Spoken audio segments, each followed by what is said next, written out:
Hello there and welcome to your Monday Minute with Pastor Matt. Hope you are having a great Monday and that you are excited about the week ahead.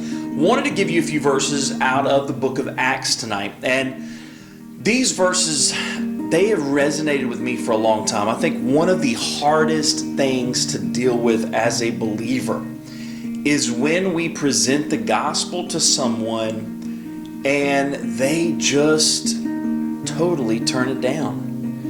And Paul had this problem in the book of Acts. In chapter 26, Paul goes through his whole testimony. He's in prison. He appeals to Caesar, him being a Roman, and he appeals up the chain of command, but he's there in front of King Agrippa, and he is telling King Agrippa, pleading with him, telling him how Jesus Christ has changed his life. And I'm sure, like you have done before in your life, maybe to a family member or to someone that you love, a coworker maybe, a friend, or a brother or sister. And you've come to that point, and you've laid your heart out there, and you've told them all that you can about Jesus, and you've given your testimony like Paul did.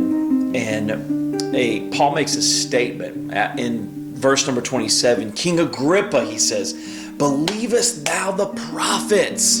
I know that thou believest." And King Agrippa makes one of the saddest statements in all of the Bible.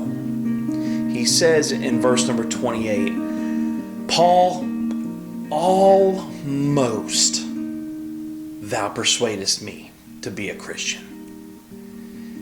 And I read that verse, and every time I read that verse, I think of how sad and how many people are going to be in hell because they were almost persuaded.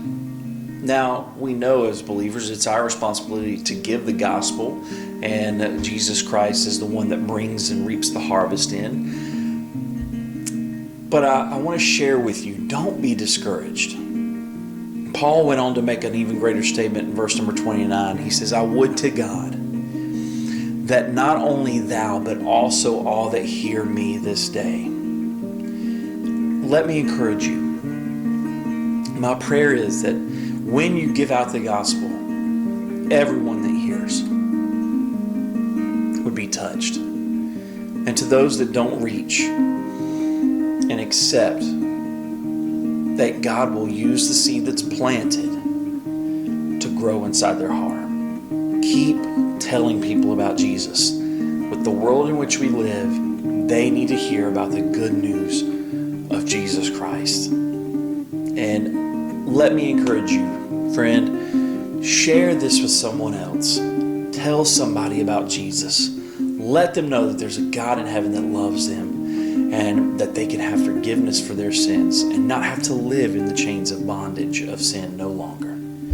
I love you. I hope you have a great week, and we look forward to seeing you next Monday. Don't forget our Wisdom Wednesday with Pastor Will, and then our Friday Focus with Pastor. We love you. We'll see you next Monday.